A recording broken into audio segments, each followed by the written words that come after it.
This is the Digital Agency Insiders Podcast. Inside, you'll learn how to build, grow, and scale your digital marketing agency, all from the comfort of your favorite coffee shop. Let's get started with the show. Hey, everybody, and welcome again to the Digital Agency Insiders Podcast. This is the podcast that gives you a little inside look into how entrepreneurs have built and grown their digital marketing agencies. I am your host, Tabitha Thomas, and if this is your first time listening to the podcast, I encourage you to go hit that subscribe button as we release new episodes each and every Tuesday. So today I have with me Jude Charles. Jude is a brand strategist and filmmaker specializing in using story-driven video content to help entrepreneurs beautifully tell their tales in ways their clients can relate to, understand, and appreciate.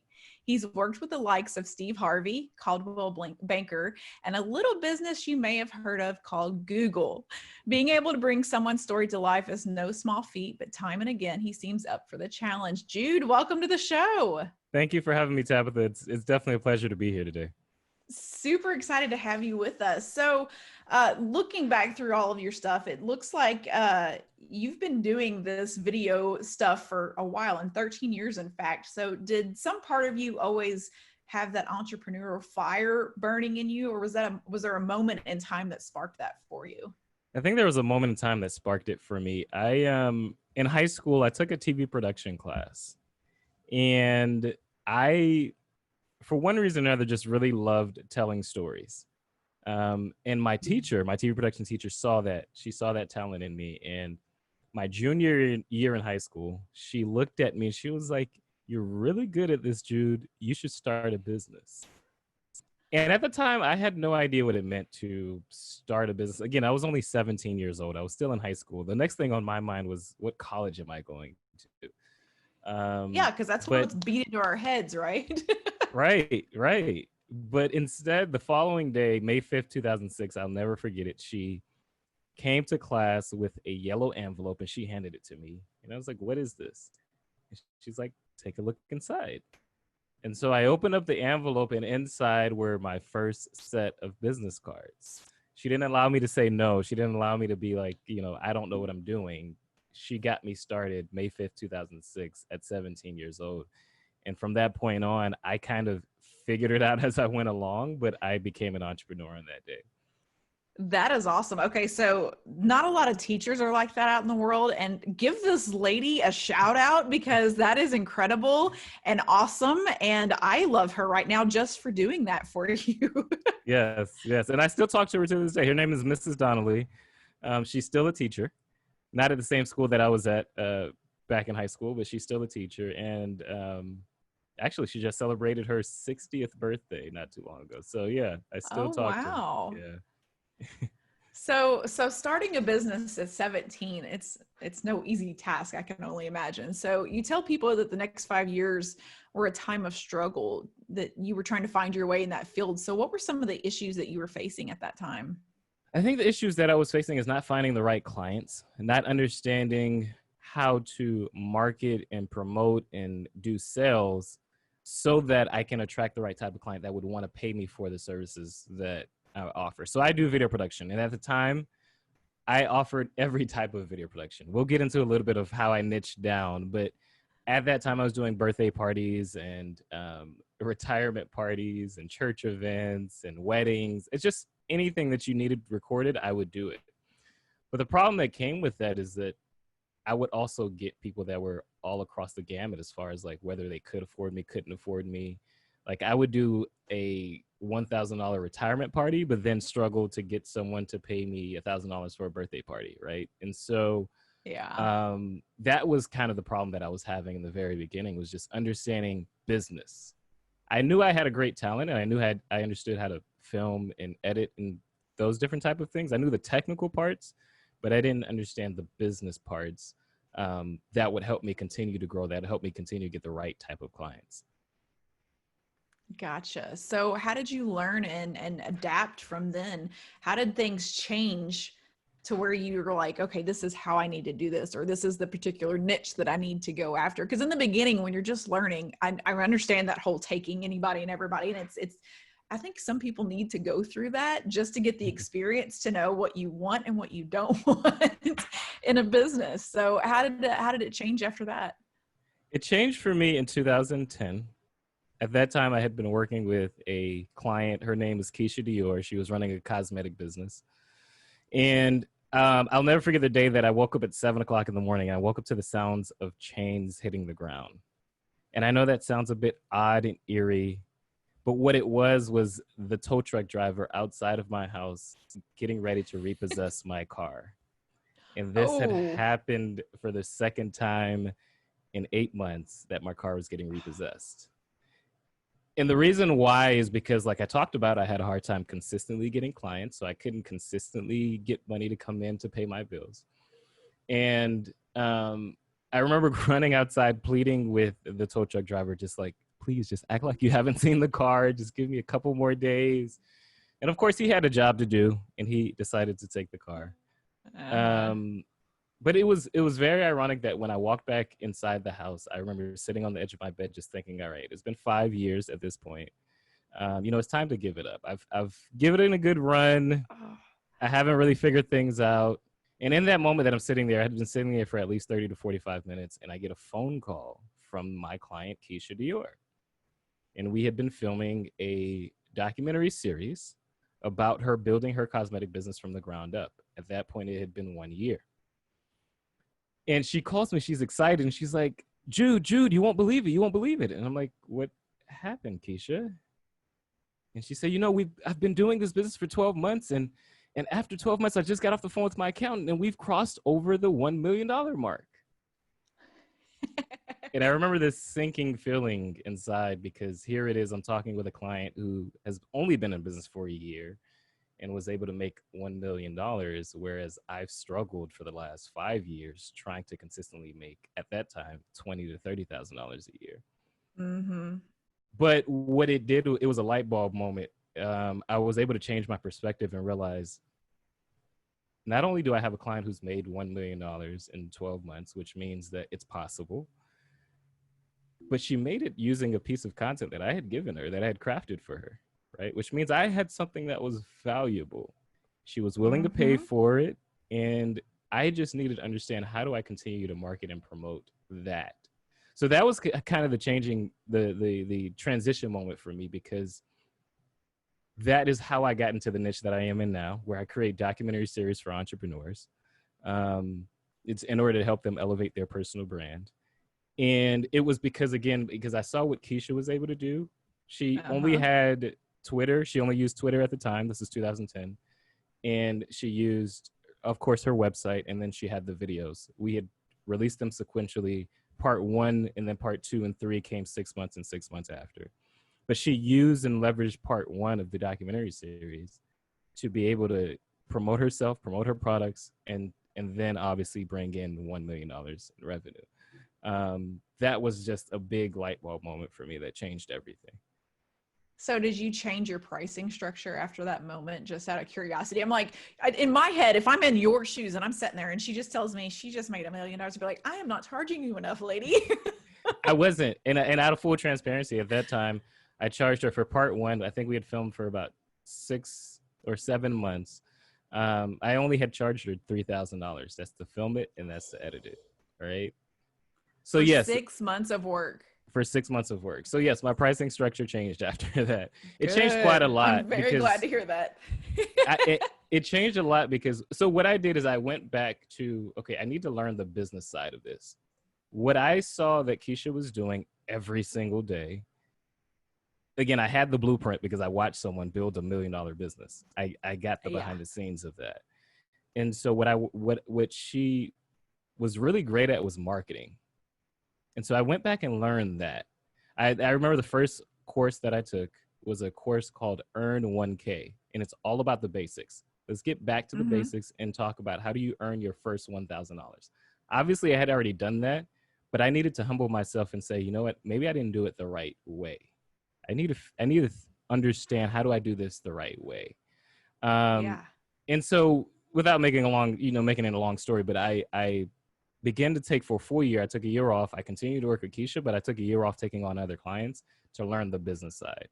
And a few things that changed for me was that I incorporated a thing that I call road mapping. And road Okay. mapping is basically, how do we come up with the plan for the video that we're going to create together? And I charge for that now. Um, and then, of course, my pricing structure as far as like the actual production comes from road mapping. We decide everything that we're going to do, how much time it's going to take, all those things. And then I can charge you based on the value that I'm going to create from what we're talking about, instead of just charging you one flat fee from, out of thin air, what I think the amount of hours that it'll take or anything like that. I charge you based on the value that I know I'll create for you, because I have a case study where I've helped a client create $1 million. You could probably do more than that depending on the kind of business that you are. She was a Mm-hmm. startup. Another business might be in business for 5 years and already, they have their pricing structure and they know how much upside they have. So that's how I've changed over time. Road mapping was a big deal. I don't even take on a client without going through road mapping.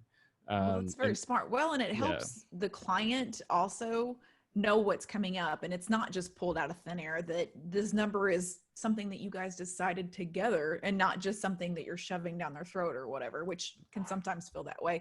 And then also down the road, if so, they want something different and it wasn't in your roadmap, you're like, okay, but I yeah, can charge you for that because, yeah, it's not what we agreed upon. Scope of work is what we always called it. So right, yeah. that, And that saves your, it's easy to charge extra, because then they realize, oh yeah, I am going outside of the scope of work that we have Mhm. decided on together.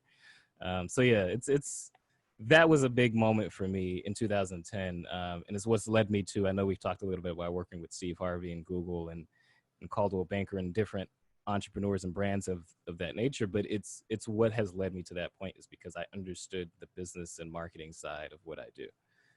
Oh, that's awesome. Well, and being humble enough to go back to the drawing board and be like, let me just learn this again and see Yeah. what I may have done. A lot of people won't do that. They were like, no, I did it fine. I'm fine. I know where I'm at. But that was, to be transparent, that was the problem though, is that I wouldn't get out of Yeah. my own way. And I think that was something I needed to learn, that I was possibly too prideful, that I didn't have all the answers, and it's okay to ask for help. I didn't think it Hmm. was okay to ask for help. Again, I started at a young age, so I didn't know these things. I didn't learn these life lessons, adult life lessons yet. But that was like a big thing for me, is like getting out of my own way. And had I not gotten out of my own way, and I continue to get out of my own way, I continue to work with coaches and things like that. But had I not done that, and learned that, I wouldn't be where I am today. Well, you would have given up because Yeah. you're frustrated. So Right. that the timing of her phone call had to have been monumental.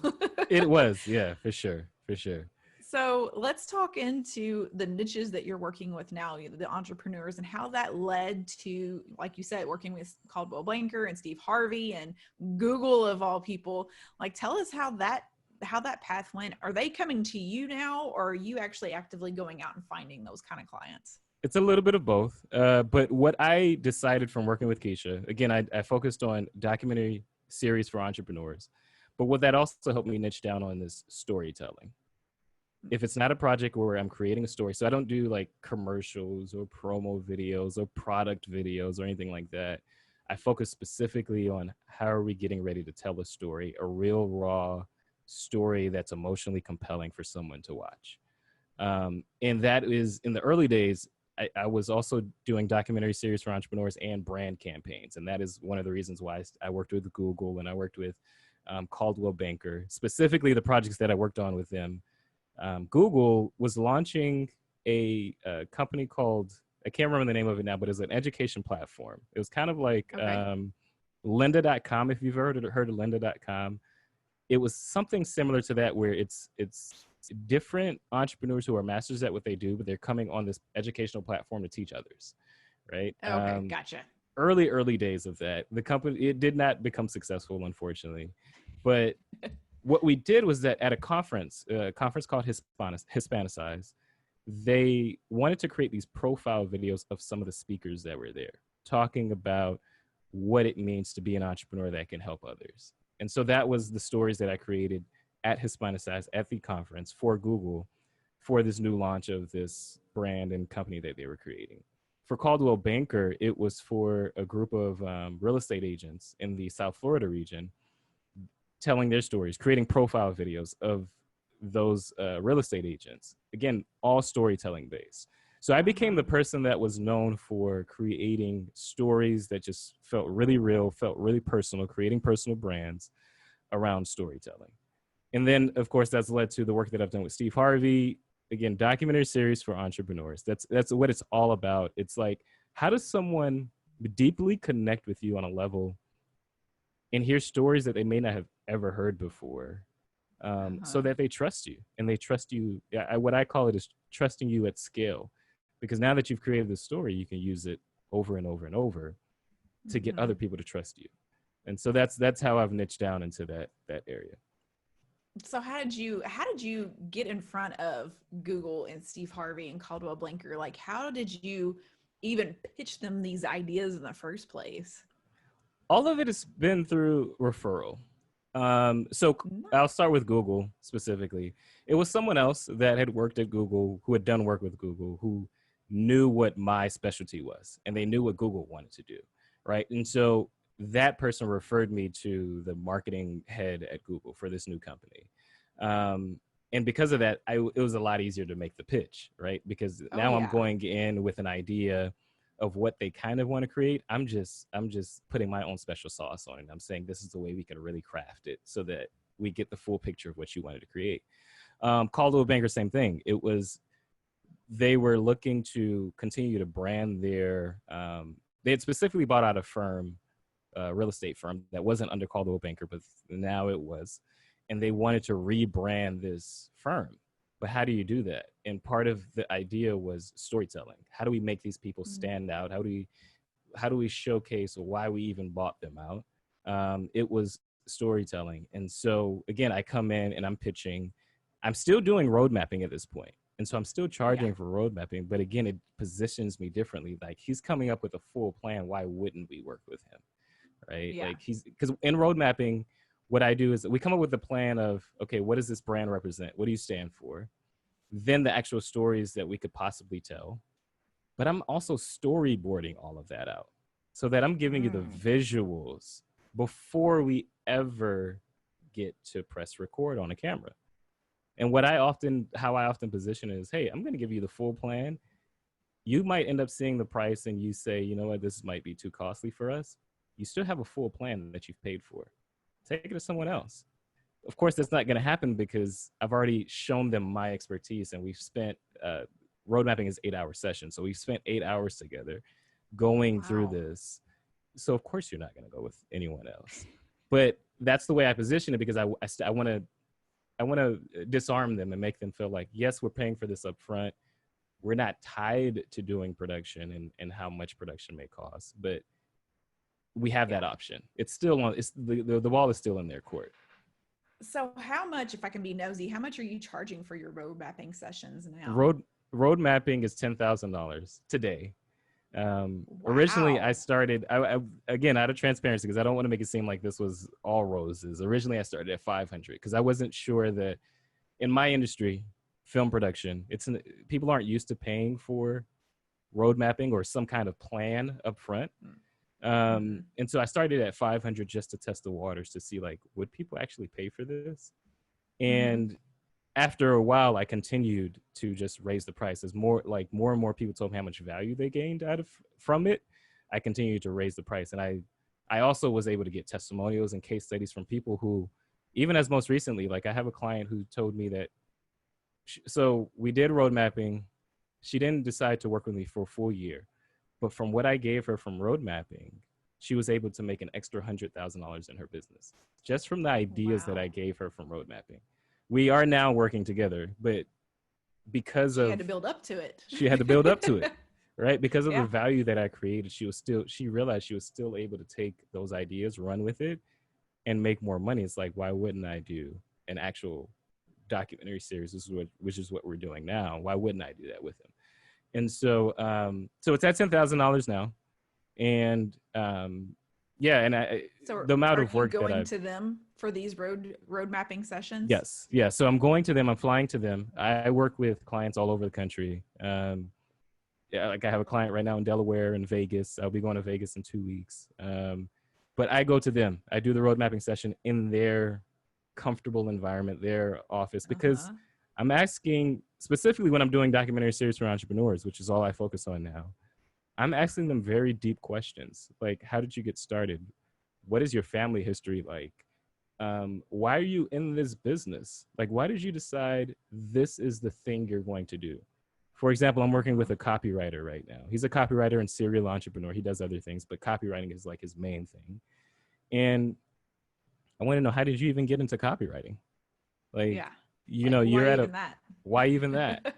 Right? Like, he was a salesman before he became a copywriter. It's like, how did you make that transition? Why was it important to make that transition? I have to understand Yeah. these things on a deep level in order to craft the story that we need to craft together. Right. And so, yeah, road mapping is 8 hours. I go to them because I want to make sure they're in their comfortable environment. We're spending a full day together. I love traveling, so it makes it easier for me to travel to where So they you're are. probably itching right now to get your travel bug on. Right. Yeah. Yeah. I've been home for the last 2 months. So, yeah, definitely itching to get it back out there. But yeah, it's an amazing experience because what it creates is a level of depth. Part Yeah. of what I do and what I love to do with my clients is depth versus width. Let's go really, really deep in order to go wide. Like, let's slow down. Let's figure out who you are, what you represent, why, what are your philosophies and why those philosophies exist, in order to demonstrate that through video, illustrate that through video, so that others can get to know you on a deeper level as well. So are there ever any just moments where these people are understanding themselves in a deeper level that you're asking a certain question, they're like, oh my gosh, I've never even thought about that. Has there been those kind of moments? Oh yeah, all the time. I often get, and it's always hilarious each time I get it, but I often get a client that says to me, this felt like a therapy session. Because again, we're going so deep, but it's also like there's so many things that's being revealed to them, things that they haven't taken the time to think about. Yeah. I mentioned the copywriter. Like, we talk about the transition he's made from salesman to copywriter, and it just so happened that a girl that he had met, who was his wife now, told him about copywriting. He never knew it existed, and he realized the amount of money that she was making from it, and so he decided to become a copywriter. But what he realized over time, though, and this was the aha moment for him, is that there were these mentors and teachers from the moment he was in elementary school and middle school that helped him make these soft transitions that ultimately led to him becoming a copywriter, ultimately led to him meeting his wife and becoming a copywriter, which his wife has become a mentor for him, right? So it's like these small stories of mentorship, because what was so beautiful about that is he's now a mentor to other copywriters. And he looks Awesome. at it as his passion and his mission in life to help others in that way. But it's because he's had these 5 other mentors in his life that helped him do that. So yeah, there's always these big aha moments, and that's why I love to do it, because I started saying, you look like you love your job. You Oh sound yeah, so passionate about it. So I'm like, yeah, I love it. yeah, because it's those small. I think over time we as entrepreneurs, we can overlook the stories of our lives, Mhm. and sharing that with others. But it's those stories that other people may not even know that truly help build the deeper connection. And when I'm talking about building a deeper connection, it's always all about trust, right? That's what we look for when we're working with our clients. How do I build trust? How do I make sure, especially as an agency, the client isn't gonna nitpick every little thing that I do? You have to build Yeah. trust, right? But how do you build trust? That person needs to know, like, and trust you. We've always heard that before. People do business that they know with people that they know, like, and trust. How do you do that? How do they get to know who you are, like what you have to say, and trust that you can provide the solution? It's the stories that we tell. And so that's why I call it the know, like, and trust bridge, because you're creating this bridge of, okay, I am very skeptical about who you are. Don't even know if you can provide the solution that I really need, or if this isn't a scam. But we take them across this bridge that then they now trust us, and they're not going to question. It doesn't matter how much we charge. We could, they can become a premium client. We get them across that bridge. And that's why I do the work that I do. That's awesome. That Yeah. is awesome. I love that. I love when I see somebody that's passionate, not just some trying to sell that they're passionate about it, that I can see it in your eyes. Like, Yeah. this is what you were born to do. So I love it. So Yeah. I hear that you developed a marketing technique that you call dramatic demonstration of proof. So how exactly does that work, and how do you use video storytelling to help that client build that business? So I've teased a little bit of this as we were talking, but dramatic demonstration of proof is birthed out of road mapping. So there's 3 phases in road mapping, and I'll walk you through all 3 so that you can clearly understand how you get to dramatic demonstration of proof. But before I do that, I want to give a little teaching session. So there's 2 things I want to break down. First, it's storytelling. What is a story? Because I think storytelling and story has become a buzzword in the last few years. But I want to make it very simple. A story is about a very specific moment in time with a beginning, middle, and end. That's it. I know there's story structures and all those different things, but if you think about a story as a very specific moment in time with a beginning, middle, and end, we all have stories, right? Like I told the story of the teacher who gave me the yellow envelope, right? That had the first set of business cards. That was about a very specific day. Or Keisha Dior, who was my client, who called me the day that my car had gotten repossessed. That's about a very specific moment in time. But those moments connect us. They help us understand each other. They help us communicate, right? So that's storytelling. The second thing that I want to break down is that we as human beings are visual creatures, right? When we first learned how to talk, we said the word cat, but then we saw an image of a cat. And so every time that we saw a cat from then on, we knew that was a cat, or we knew to say the word cat, right? Like if you watch little children, when they're first learning how to speak, they only say one word at a time, right? But that is how we learn. We learn through visuals. There's the debate 2020 of whether or not masks are actually helpful towards beating coronavirus. But I think I look at it differently, because I look at it as whether it's helpful or not, it doesn't matter to me. What's alarming to me is when someone's not wearing a mask. If I'm out in public and someone's not wearing a mask, right? So it creates a level of awareness. But why does it do that? Because we are seeing something, right? Seeing is believing, or not seeing something. Right. So seeing is believing, right? Like hearing something said 1,000 times is not as convincing as seeing it once for yourself, right? So now that I've laid that groundwork, let's go into road mapping, the 3 phases of road mapping, and then how that gets to dramatic demonstration of proof. So in the 3 phases of road mapping, there's dramatic clarity, dramatic demonstration, and then dramatic leverage. Dramatic clarity is what I talked about as far as like, what are your philosophies and beliefs? What are your core values? What are your stories that you're telling? That's getting really clear on what your brand represents, right? Like who are you as a personal brand? And then dramatic demonstration is, okay, we've taken these words that you're saying. So let's say your core values, like one of my core values is adventure or depth. I've talked a little bit about that, depth versus width. All right, that's things that I've said, but how do you show that to me? What's the demonstration of that? And I have 5 things as to how I may demonstrate a story. And this is where we're really bringing the story to life. So there's behind the scenes, there's social proof, there's live illustration, there's transformation, and then there's unique mechanism. If we want to, we can go into those 5 a little later, but let me get to the last one. Dramatic leverage. That is all about marketing. So we've gotten clear on who you are, what you stand for. We've written those out. Then we brought them to life with video. We've told these amazing stories. But it's not enough to tell these amazing stories without sharing it with the right audience at the right time. And the right audience could be if you're building a tribe and an email list and things like that, or it could just be working one-on-one with clients, right? I think you have seen like my process where even for podcasting, I think I sent you 3 videos to watch before we ever get on this podcast, right? Because I want you to get to know what I do better, get to know me better, right? The clients that I work with. So that's dramatic leverage, is like, how do you market this in a way that gets you to your end result? It's not just about sharing it on YouTube and saying, hey guys, check this out. Like, how do you share this 3 months from now and 6 months from now and 9 months from now using the same content, right? One of the reasons that Keisha Dior was able to make $1 million in 12 months is because she leveraged the crap out of the 1 10-minute documentary that we had created about her business. and she made sure she used it anywhere that she possibly could. She texted to her friends. If she did radio interviews, because podcast wasn't as big back then, but if she was doing radio interviews, she talked about it. So that's what dramatic leverage is: dramatic clarity, dramatic demonstration, dramatic leverage. So we went from just making someone becoming skeptical to now believing in your brand. That's what I call dramatic demonstration of proof. Let's go from just telling people what you can do, showing them so that they believe in what you have to offer.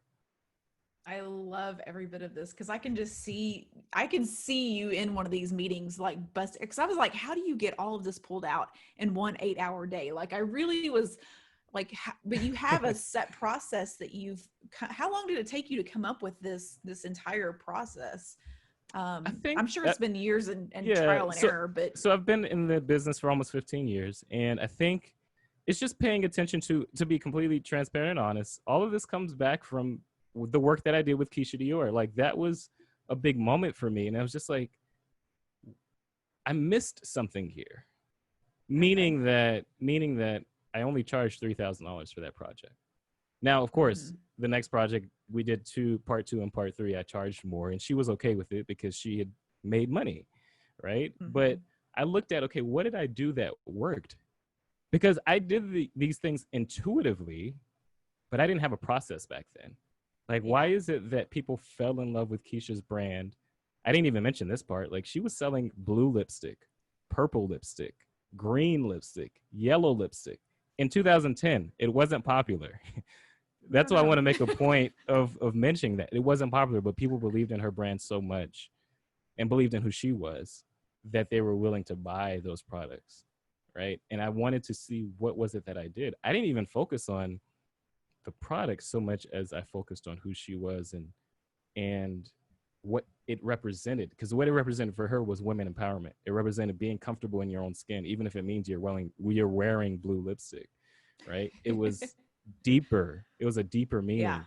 And so a lot of this structure and system and process comes from just really taking my time and looking at, okay, what did I do here that worked and how do I replicate it?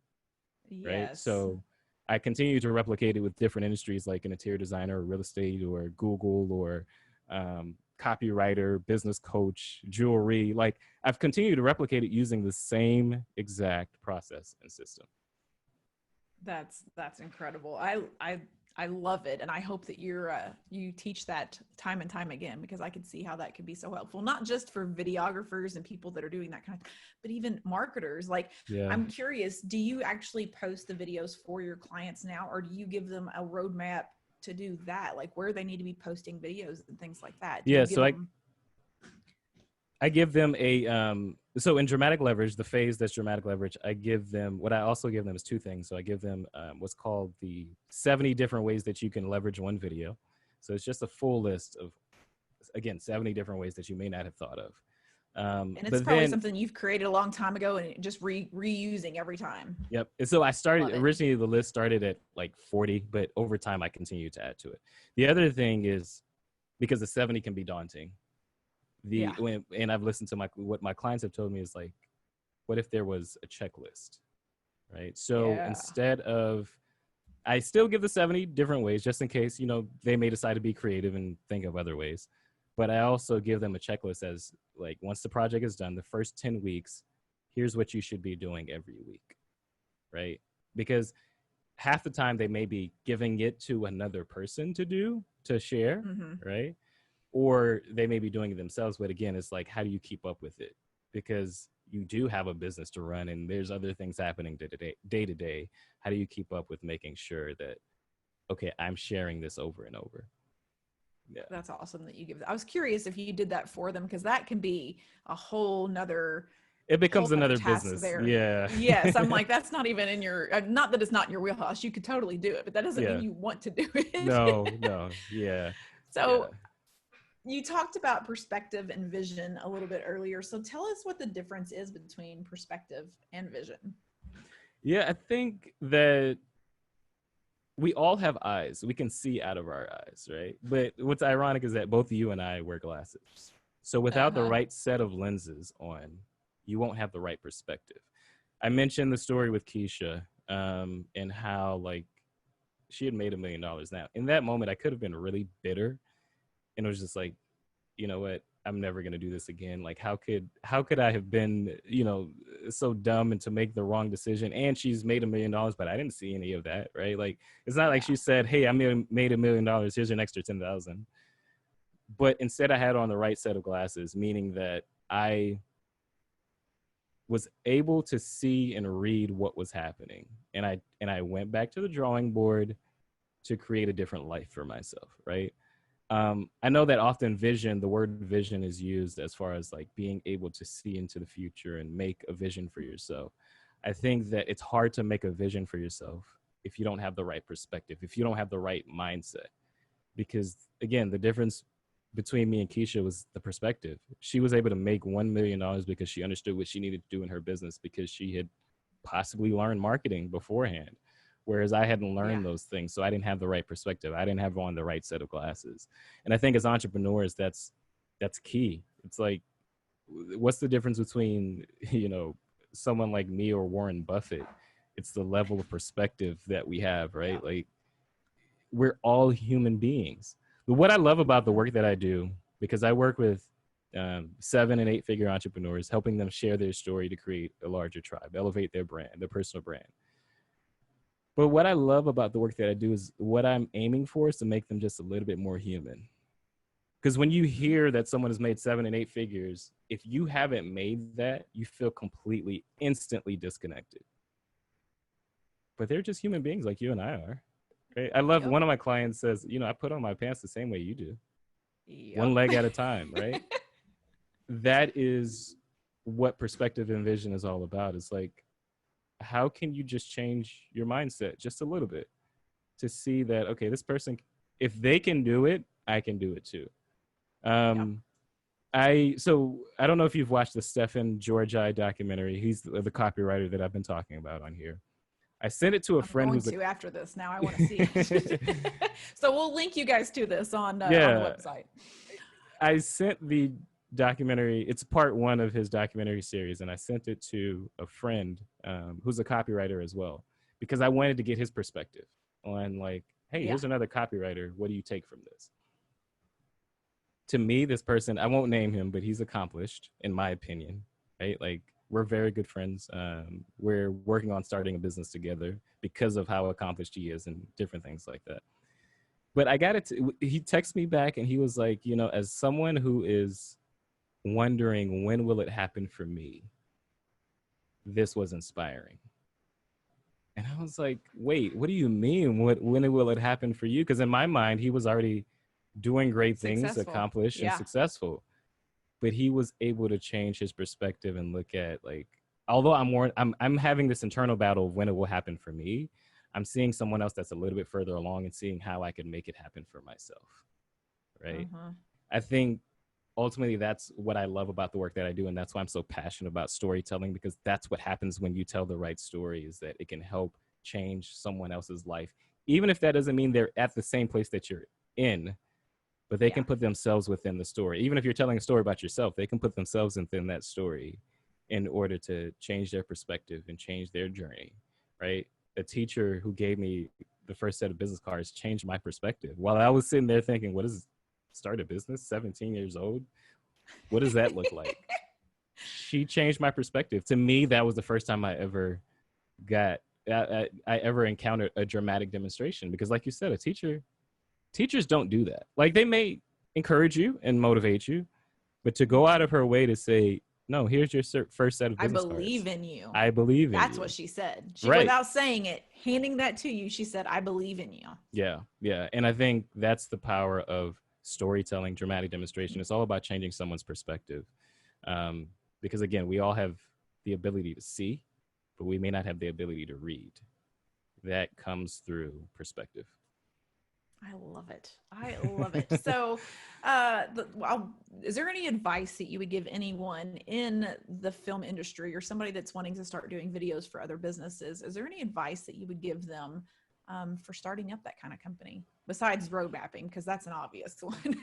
Yeah, I honestly, I think every company, every industry should be doing road mapping. It's just a no-brainer, in my opinion, because if you're looking to work with a certain type of client, it immediately shows you how serious they are, and it immediately positions you in a different light. Like, even again, I started at $500. I know I talk about it's $10,000 now, but I started at $500. Even if it means starting at $100, Yeah. it changes the conversation that you guys have. So that's the first advice I always give. The second is, for someone wanting to do video production, I think understanding the kind of projects you actually want to work on, right? Like I talked about the first 5 years, I didn't really have that footing. I think that's the first thing, is for sure, maybe play around with a lot of different a lot of different videos that you may want to create. Or if you already know what you're passionate about, just stick to that. I was passionate about storytelling. I've been passionate about storytelling since the age of 8, but I didn't stick to it when I started video production, right? And so I think that's always like, if you already know you're passionate, you have the upper hand to just start there. And know that, yes, it's going to be hard because you're starting a niche at the very beginning. Most people don't do that, but it's so much more rewarding when you're doing work that you love. And so that's always my advice. It's no longer work. It's no longer work. And so that's always my advice, is one, for sure, do road mapping, because even if you're just starting out, you're still more advanced than the person that's coming to you. You still know more about the subject than the person that's coming to you, right? And then pick a niche. But the third thing is read. I think how I was able to change my perspective over time is that I started reading a lot of books. And for me, I loved reading as a kid, but then I didn't do so much reading in high school and in my 20s. But in 2014, I started reading again. I started picking up books to read, and it was hard for me at first just to get through a book. So I made the challenge of, okay, I'm just going to read one book a month. And that year that I made the decision, I'm going to read one book a month, I ended up reading 14 books, but I also watched my income increase by 40%. And all I did that year was read. So I read books nothing else changed. So I read books like The 4-Hour Work Week or E-Myth Revisited, Think and Grow Rich. I have some of those behind me right now. Right. I was like, wait a second. Yeah, but because of reading those books, I changed my perspective, right? Because I was able to tap into mentors that I may never meet in my lifetime, I was able to change my perspective. And changing my perspective helped me to increase my rates more, right? Again, I started at 500 and I thought I would stay at 500 as far as road mapping. But I continued to increase it because I was learning new things and learning how I could charge more. And if I'm going to charge more, how do I make it a no-brainer for the client, right? So those are the 3 advice. Charge for road mapping or any kind of plan, blueprint, whatever it is, charge for that. The second is to know what you want to do and just believe in that. It's going to be hard. It's not going to be easy, but believe in that, because if you can build a portfolio off of that, then you get known for that. Like how I was able to work with Google and Steve Harvey and Caldwell Banker is because I got known for the guy that can create personal stories. And then the third one is to read books. I haven't stopped reading. I'm up to now, I read about 50 books a year because I developed it from one book a month. I loved it so much and realized what it could do for me that I just, okay, now I'm doing 2 books a month and now 3. So read. It's funny that you said that, because it's almost like you could read my next question that I always ask every single person that is on my podcast. And that is, what are you currently reading or listening to that's helping you grow as an entrepreneur? It's my last question of every podcast. Sure. So you've probably give me either what you're reading now or the number one thing that you would recommend somebody read. I'll give you both. So number one thing that I'd recommend is ironically a book called The One Thing.